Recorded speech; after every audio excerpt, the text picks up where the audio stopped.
Radhe Radhe friends, कैसे हैं आप सब। मेरे लड्डू गोपाल चैनल में आप सभी का स्वागत है। फ्रेंड्स, आज मैं आप सबके साथ शेयर करूंगी कार्तिक माह में प्रतिदिन तुलसी पूजन सरल विधि से कैसे करेंगे और दीप दान कब और कैसे करेंगे, कार्तिक स्नान घर पर कैसे करेंगे, तुलसी पूजन कैसे करेंगे, संपूर्ण नियम विधि मैं आप सबके साथ शेयर करूंगी। फ्रेंड्स, कार्तिक स्नान का नियम क्या है, घर पर स्नान करेंगे तो किन बातों का ध्यान रखेंगे, कार्तिक स्नान का नियम क्या है, पूजन का नियम क्या है, तुलसी पूजन का नियम क्या है कार्तिक महीने में।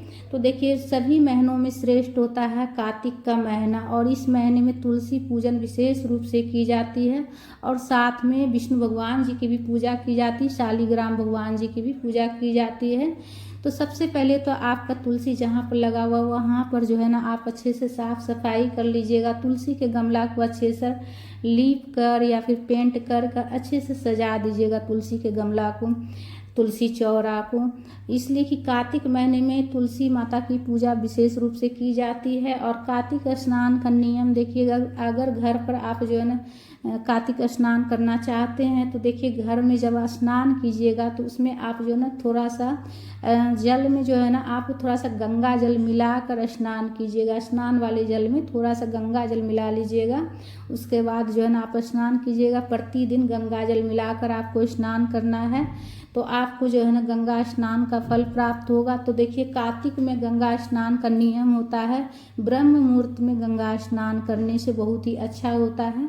तो सुबह में आप जैसे 4:30 से 5 के बीच में ही आप जो है ना सूर्य उगने से पहले आपको स्नान कर लेना है। ठीक है, 4:30 से 5 के बीच में आप स्नान कर लीजिएगा और तुलसी पूजन भी उसी टाइम आपको करना है।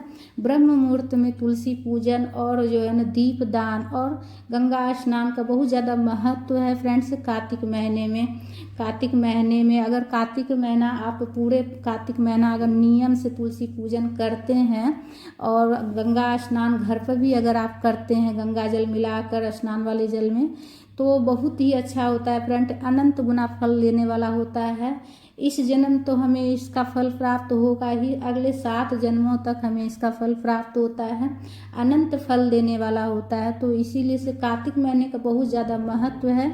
तो सबसे पहले तो देखिए, आप जब तुलसी पूजन कीजिएगा तो पहले दिन ही जो आप पहले का जैसे तुलसी माता के ऊपर चुनरी चढ़ाया हुआ हो या कलावा चढ़ाया हुआ हो तो वो हटा दीजिएगा और जो पहले का चूड़ियाँ हो माता को चढ़ाया हुआ वो भी हटाकर नया चूड़ी नया चुनरी लेना है आपको चढ़ाने के लिए।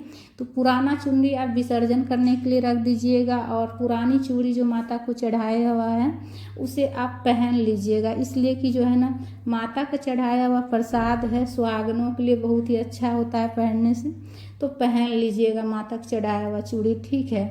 और देखिए, कार्तिक स्नान का नियम क्या है। देखिए, अगर आप कार्तिक स्नान नियम से करते हैं, प्रतिदिन आप अगर ब्रह्म मुहूर्त में स्नान करते हैं, तुलसी पूजन करते हैं, तो आपको ब्रह्मचार्य का पालन करना होगा। कार्तिक महीने में लहसुन प्याज वगैरह नहीं खाना है, सात्विक भोजन ग्रहण करना है, सेंधा नमक आप घर में बनाइएगा, मसूर का दाल नहीं खाना है, बैगन नहीं खाना है, तोरई नहीं खाना है, ये सब चीज़ ये सारा सब्जी नहीं खाना है। जैसे कि मशरूम हुआ ये नहीं खाना है। जो अशुद्ध सब्जी होती है ना, जैसे कीड़े मकोड़ा वाला, जैसे साग और हुआ, साग आप नहीं खाइएगा, उसमें कीड़ा वगैरह लगा रहता है तो इसमें डर रहता है, तो साग नहीं ग्रहण कीजिएगा। ठीक है। तो इन बातों का ध्यान रखना रहता है, झगड़ा लड़ाई किसी से नहीं करना है। जितना हो सके आप विष्णु भगवान जी के मंत्रों का जाप कीजिएगा, उनका ध्यान कीजिएगा, तुलसी पूजन नियम से कीजिएगा। तो विष्णु भगवान जी के मंत्र का आप अगर जाप करते हैं तो तुलसी माता भी बहुत ज़्यादा प्रसन्न होती है।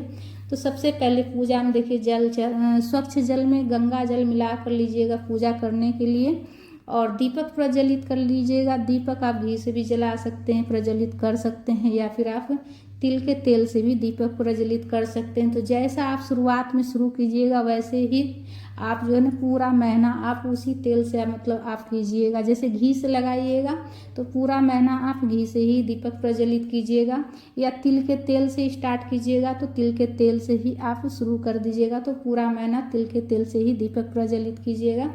उसके बाद जल चढ़ा लीजिएगा और उसके बाद देखिए, माता को पहले दिन आप चुनरी समर्पित जरूर से ज़रूर कर लीजिएगा अगर हो सके तो। अगर नहीं चढ़ा पाएँ, जैसे नहीं ला पाएँ मार्केट से आप, तो आप पहला दिन कलावा समर्पित कर लीजिएगा, ठीक है। उसके बाद आप बीच में किसी भी दिन आप एकादशी दिन या किसी भी दिन आप तुलसी माता को आप चुनरी जरूर से समर्पित कीजिएगा।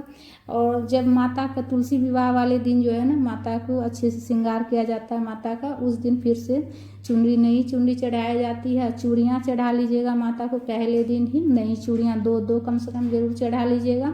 शालिग्राम भगवान जी को भी वस्त्र के स्वरूप में कलावा समर्पित कर लीजिएगा। और प्रतिदिन जैसे आप पहला दिन चुनरी चढ़ा लिए तो प्रतिदिन आप जो है ना वस्त्र के स्वरूप में कलावा समर्पित जरूर से जरूर कीजिएगा। इसलिए कि तुलसी माता के जो है ना प्रतिदिन जल चढ़ाया जाता है, तुलसी पूजन करते हैं तो, और जो है ना प्रतिदिन वस्त्र समर्पित किया जाता है। प्रतिदिन आप चुनरी नहीं चढ़ा सकिएगा तो प्रतिदिन जैसे आप वस्त्र के स्वरूप में कलावा समर्पित कीजिएगा और एक दिन आप चुनरी चढ़ा लीजिएगा, चूड़ियाँ चढ़ा लीजिएगा एक दिन। और जिस दिन माता को विवाह कीजिएगा उस दिन फिर नई चुनरी और नई चूड़ियाँ चढ़ाइएगा। फूल चढ़ा लीजिएगा जिस भी कलर का हो, लाल पीला फूल जो भी आपको मिल जाए वो चढ़ा लीजिएगा। सरल विधि से इस प्रकार से आप जो है प्रतिदिन पूजन कर सकते हैं। अक्षत चढ़ा लीजिएगा, तिल चढ़ा लीजिएगा, शालिग्राम भगवान जी को भी पीला चंदन से तिलक कर लीजिएगा।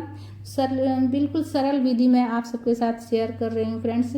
इस तरह से जो है ना प्रतिदिन आप जो है ना सरल विधि से पूजन कर सकते हैं। और देखिए गांठ वाली हल्दी है ये, पहले ही दिन आप जो है ना तुलसी के पास जो है ना तुलसी माता को गांठ वाली हल्दी समर्पित कर दीजिएगा और चढ़ा हुआ ही रहने दीजिएगा। इसलिए कि जो है ना हल्दी चढ़ाने से घर में लक्ष्मी आती है। तो पहला दिन ही आप जड़ के पास माता के तुलसी के जो जड़ है वहाँ पर आप समर्पित कर दीजिएगा। इसलिए कि जो है ना तुलसी में जो है ना गांठ वाली हल्दी चढ़ाने से घर में हमेशा सुख समृद्धि बनी रहती है, लक्ष्मी माता की कृपा होती है। उसके बाद देखिए तुलसी चौरा में भी आप कम से कम 5 बार सिंदूर टिक दीजिएगा, ठीक है। तुलसी का गमला हो या तुलसी चौरा हो बना हुआ तो उसमें आप 5 बार सिंदूर टिक दीजिएगा और माता को भी सिंदूर लगाइएगा।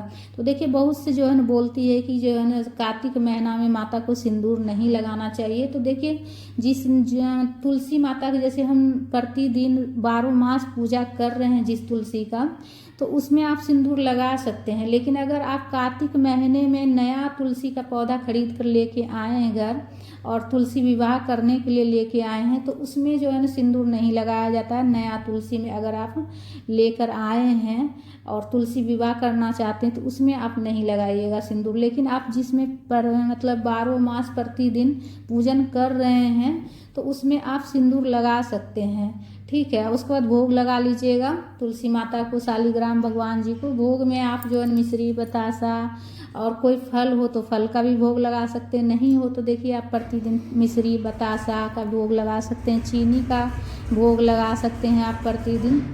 फ्रेंड्स बगल में काम चल रहा है कंस्ट्रक्शन का, इसलिए से बार बार शोर आ रही है और मैं भी वीडियो में वॉइस डालने में थोड़ा सा रुक रुक के डाल रही हूँ। तो फ्रेंड्स जो है ना उसके बाद धूप प्रज्वलित करके धूप भी दिखा लीजिएगा। तो दीप दान जो है ना हमेशा अंधेरे में किया जाता है फ्रेंड्स। तो सुबह में अगर आप पूजन करते हैं, सवेरे पूजन अगर आप करते हैं तो आप उसी टाइम आप जो है ना दीप दान कर लीजिएगा, ठीक है। या फिर आप शाम में दीप दान कर सकते हैं।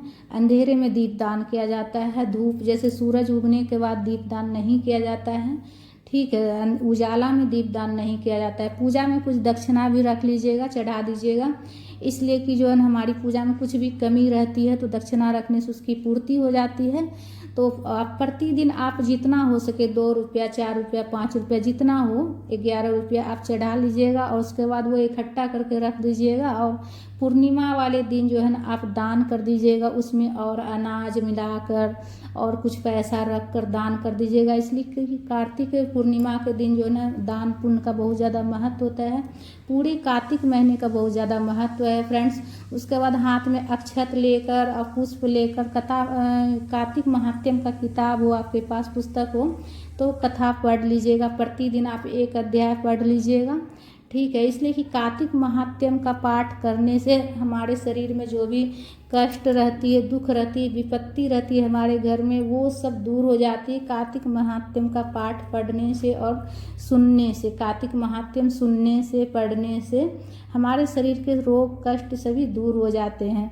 उसके बाद देखिए आप जो है ना आरती कर लीजिएगा पाठ करने के बाद। कार्तिक महात्म्य का पाठ करने के बाद उसके बाद आप आरती कर लीजिएगा, प्रेम पूर्वक माता की आरती कर लीजिएगा, तुलसी माता की आरती कर लीजिएगा। और कार्तिक महात्म्य का जो किताब है उसमें तुलसी माता की आरती भी लिखी हुई रहती है, तो आप उससे भी आरती देखकर पढ़ सकते हैं। तो देखिए प्रतिदिन आप इस तरह से सरल विधि से आप पूजन कर सकते हैं कार्तिक महीने में। और परिक्रमा करने की जगह अगर तुलसी चौरा के पास नहीं हो तो आप गोल घूमते हुए परिक्रमा कर लीजिएगा। और परिक्रमा ज़रूर से ज़रूर कीजिएगा, कम से कम आप 5 बार भी परिक्रमा कर सकते हैं, उससे ज़्यादा आप जितना चाहे उतना बार कर सकते हैं। 11 बार, 21 बार, 7 बार भी कर सकते हैं, लेकिन कम से कम 5 बार ज़रूर से ज़रूर परिक्रमा कर लीजिएगा। और अगर परिक्रमा करने की चारों तरफ जगह हो तो आप चारों तरफ से गोल घूमकर परिक्रमा कर लीजिएगा। और जगह नहीं हो तो जहाँ पर आप बैठकर खड़ा होकर पूजा कीजिएगा उसी जगह पर गोल घूमते हुए परिक्रमा कर लीजिएगा। परिक्रमा करने के बाद आचमनी कर लीजिएगा। आचमनी करने के बाद पूजा हमारा पूर्ण होता है। तो इस तरह से सरल विधि से आप जो है ना कार्तिक में प्रतिदिन आप पूजन कर सकते हैं। और दीपदान जैसे सुबह सवेरे आप अगर पूजन कीजिएगा तब उस समय आप दीपदान कर लीजिएगा। और अगर आप सूरज उगने के बाद अगर आप पूजन करते हैं 7-8 बजे तो उस टाइम आप दीपदान नहीं कीजिएगा। वैसे आरती कर लीजिएगा लेकिन दीपदान जो है ना हमेशा अंधेरे में किया जाता है, ठीक है। तो आप शाम में दीपदान कीजिएगा। दीपदान का बहुत ज़्यादा महत्व है फ्रेंड्स, तो आप शाम में दीपदान कर सकते हैं। तो तुलसी माता की पूजा देखिए कार्तिक महीने में दोनों टाइम किया जाता है, सुबह भी और शाम में भी दीपक प्रज्वलित किया जाता है। लेकिन जो अंधेरे में हम दीपक प्रज्वलित करते हैं ना वो हमारा दीपदान होता है, ठीक है। तो आप जो है ना अगर सुबह में कर सके तो ठीक है, नहीं कर सके तो आप शाम में दीपदान कर लीजिएगा। और कार्तिक स्नान में ब्रह्मचार्य का पालन कीजिएगा और सात्विक भोजन ग्रहण कीजिएगा। लहसुन प्याज नहीं खाना होता है इसमें। राधे राधे।